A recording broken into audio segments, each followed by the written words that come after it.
What's up, guys? It is Sam here, and I just quit my job. So if you want to see that video, go back and check out the channel. But what I'm going to do now, and so I wanted to talk a little bit about that from a very macro level, to give you some understanding of how I think about things, because I think this way of doing things can potentially provide a lot of value to the people from a tax standpoint or a lifestyle standpoint. So that is why I want to share it. And if this is your first time here, what's good? My name is Sam, and for those of you that are who are returning, it's good to frickin' see you. All right, let's get into it. So I just quit my job. My last day should be mid-December.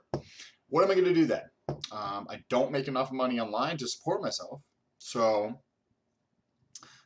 I want to be continuing to earn and grow online, but I want to also do that in a very tax advantaged way because it's such a giant portion. If you can reduce taxes and you're at a 30% tax bracket effectively with like state on top of it and whatnot, you that's a lot. That's a big return you can get on your money, right? If you can figure out a legal way to reduce the amount of money you have to pay in taxes, you get a 30% return right away. And you know that. You already know the results. It's not risky. You know how to get rid of it. So that's what I'm going to talk you through on a macro level from myself. Okay, so currently I'm in Massachusetts. I think the state income tax rate here is at 5.05 for 2020. And or 2019, possibly, I don't remember. And so what I'm going to do in 2020 is set up I'm going to set up my residency essentially in Florida, and I can do that in a couple different ways. I already still have my driver's license from Florida, so that works. I can register to vote in Florida, and I also have a local bank account. So I can set up my residency in Florida, and then what I can do is, so I'm going to be, let's go over to here. I'm currently up here, right? So I'm going to set up my residency in Florida, which I don't have to do anything now. Right in Massachusetts for this apartment, I probably pay about $1,000 a month, probably a little bit over because I just got internet. So somewhere around the neighborhood, around 1,000, maybe 1,050 if I include the internet.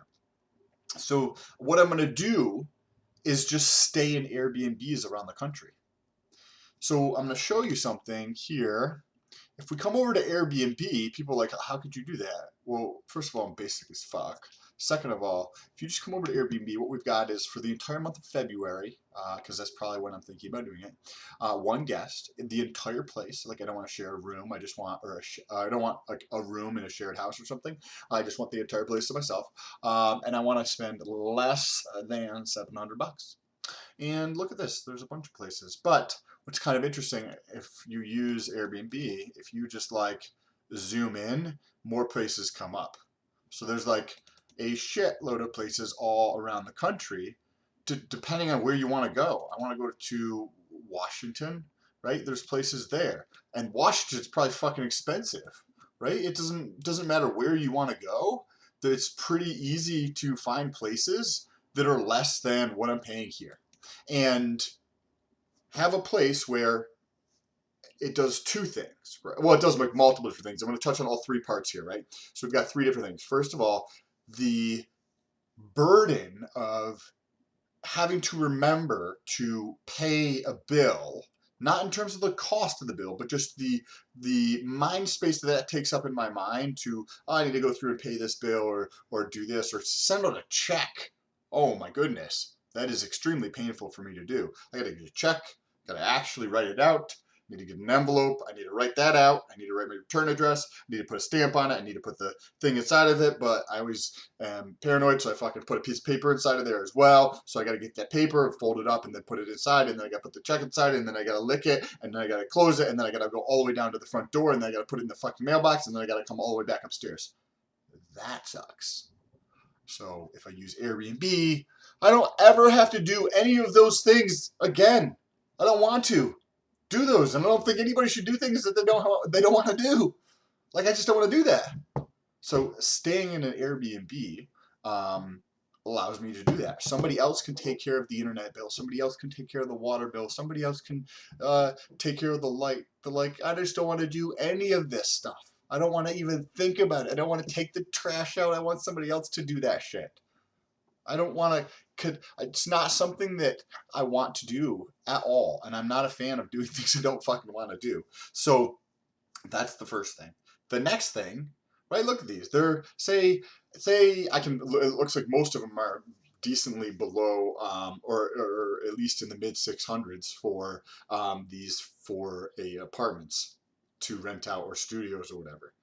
And if you look at that, that's just a $300 savings, and you're like $300. That's represents a 30% savings. $300 per month.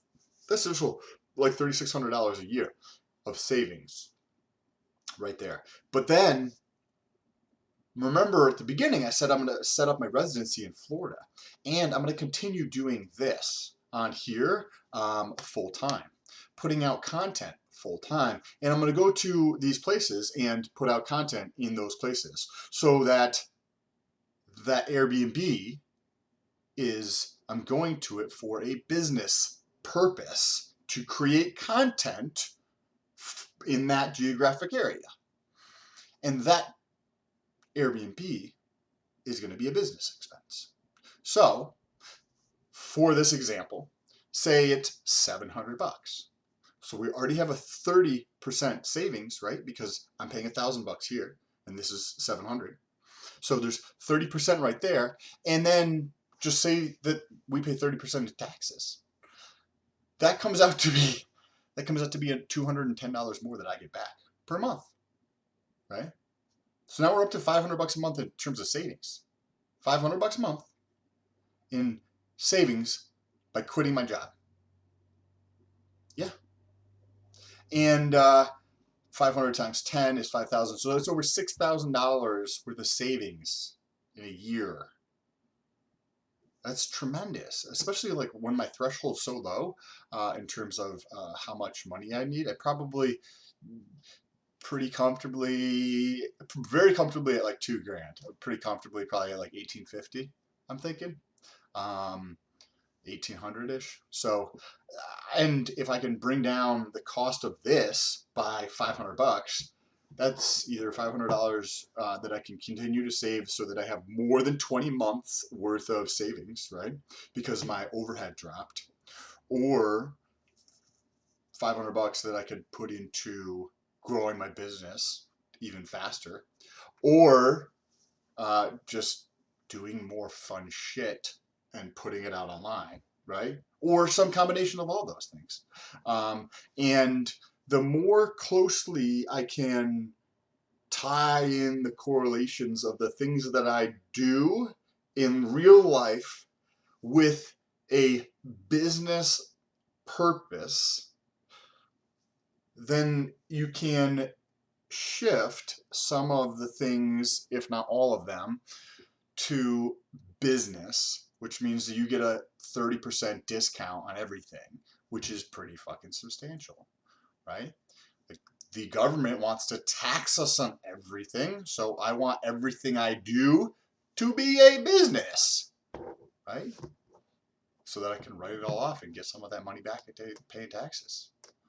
It's legitimately, I'll do whatever I need to do to make it part of my fucking business. If at some point food needs food, I want that to be a part of my business, maybe, because then I can write food off, and I'll just fucking start a food journal and a blog about it where I can make money on it, and then go to places where I want to go to fucking eat, right? Like, you can create anything that you want into a business expense so that you can live your life in this realm of, it's just a different way of thinking. I'd love to know what your thoughts are on this whole philosophy.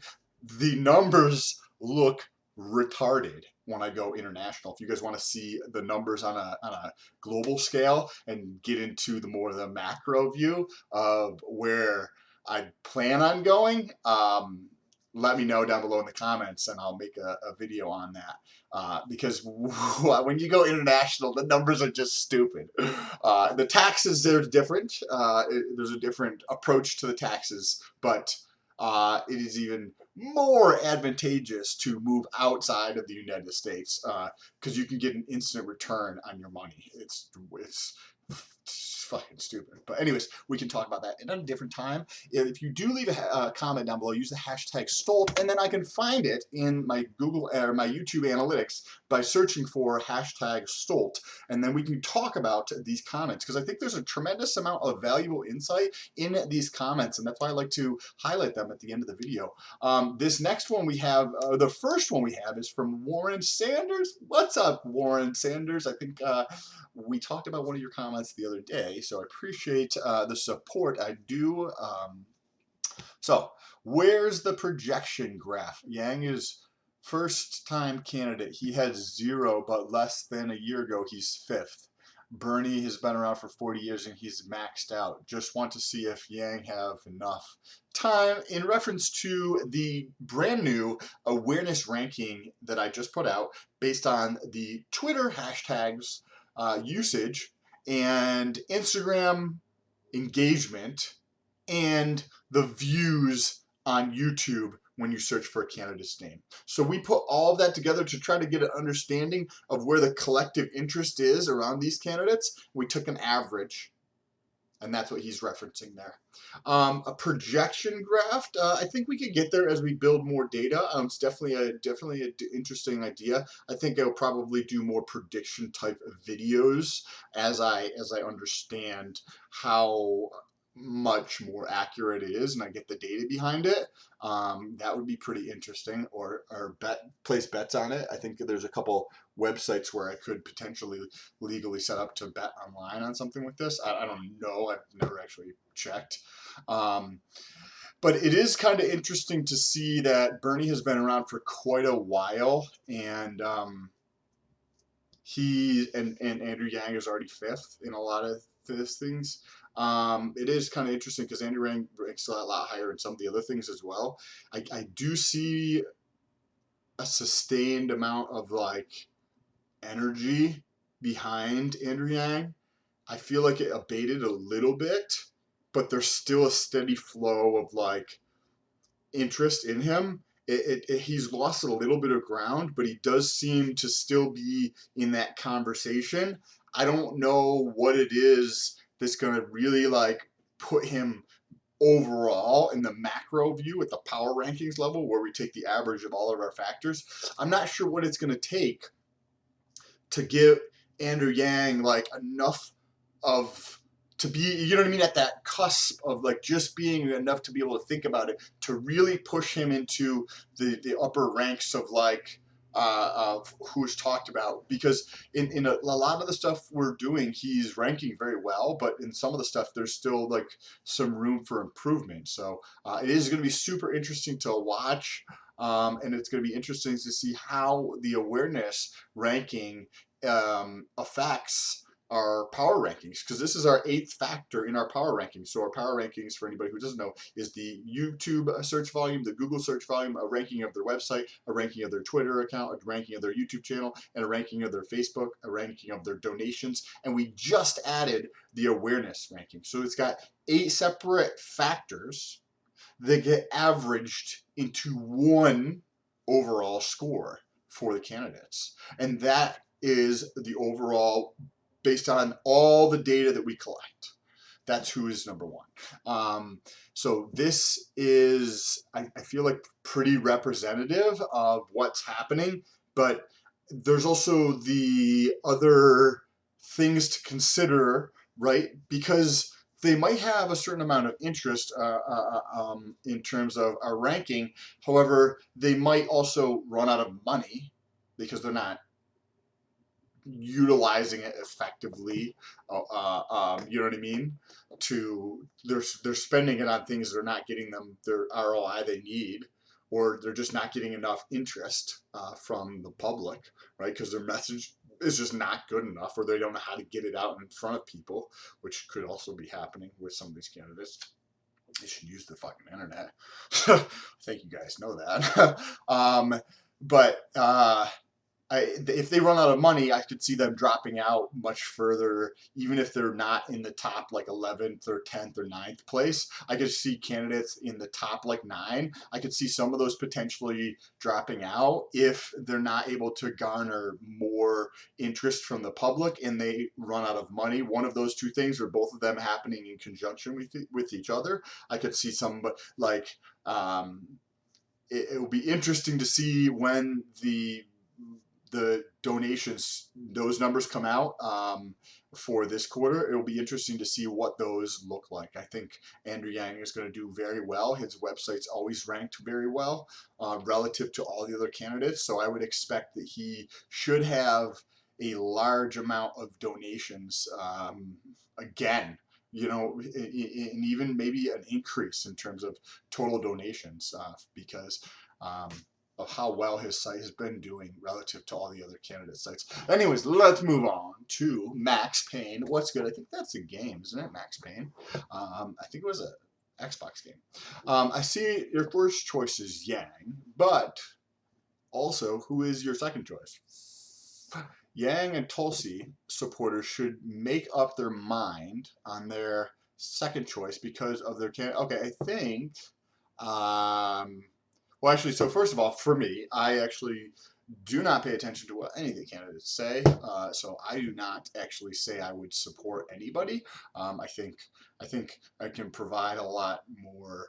What's much more interesting to me is trying to understand what America thinks about these individuals. Because if I know what America thinks about the individuals that's going on right now, then I can understand what the impact is going to be, right? But if I just subjectively pick somebody that I like, right, then that would be different than trying to understand what America thinks, right? It's just a different point of view. But I actually do not pay attention at all to what any of the candidates talk about. I do have peripheral knowledge around Andrew Yang because I do tend to make more videos around his content because when I first learned about it, I watched several of his videos, but other than that time watching a little bit of his content, I don't watch anything about politics at all. What any of these, I don't even look at the fucking headlines 9 out of 10 times. Like probably 99.5% of the time, I don't even look at even headlines of anything related to politics. And the only reason I'm starting to see more headlines is because I'm doing research for more data, and I'll be searching for these candidates' names. So now I'm seeing more of that content because I'm doing the research for these videos. An interesting combo, Yang and Tulsi. We've talked about this before. I think that would be a very, very interesting combo. I think they would do very well. I think this, if it was Yang and Tulsi, let's think about this for a second. You would have those two versus Trump and Vice President. I think it's Pence. I'm not sure actually.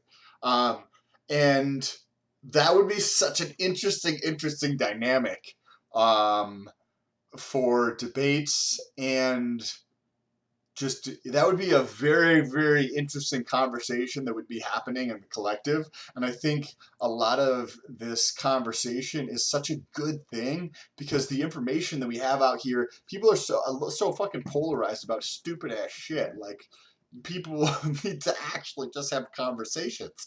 Just because you believe something different than me doesn't mean I need to judge you for that at all. Like, why? You know what I mean? Or just because I make a piece of content and you don't agree with some portion of it, I don't need that to be like impacting me. You know what I mean? I think some of these deeper conversations we need to start having. And if the polarizing effect of what's happening in politics is what causes us to have that conversation, then I'm all for it. I think that would be a very valuable thing in the macro. In the micro, meaning the shorter term, there'd be some, hurt fucking feelings, and people would gotta get over their shit. Yeah. But I'd like to know what your thoughts are down below in the comment section. We use the hashtag Stolt, and then I can find the comment at the end of the video that I do next. So this is from Halfbreed0202. Stolt, where the hell are the channel culture crew when you need them? Ha ha ha. Channel culture crew. I'm not sure. Something's probably way over my head in terms of reference to what you're talking about, because I actually have no idea. But I do appreciate the comment. Thank you so much. I'm assuming you're talking about something very good, whatever this might be, but I have no idea. Anyways, appreciate you guys. If you want to check out what I'm doing on Instagram and TikTok, I'm posting like 6 times a day on TikTok. You guys should check it out. My shit's exploding over there in terms of the growth. Also, there's Twitter in the description too, and Twitter is easier to interact or have more of a conversation than getting into the comment section, because then I gotta go find the comments. So appreciate you guys. Talk to you soon. Peace.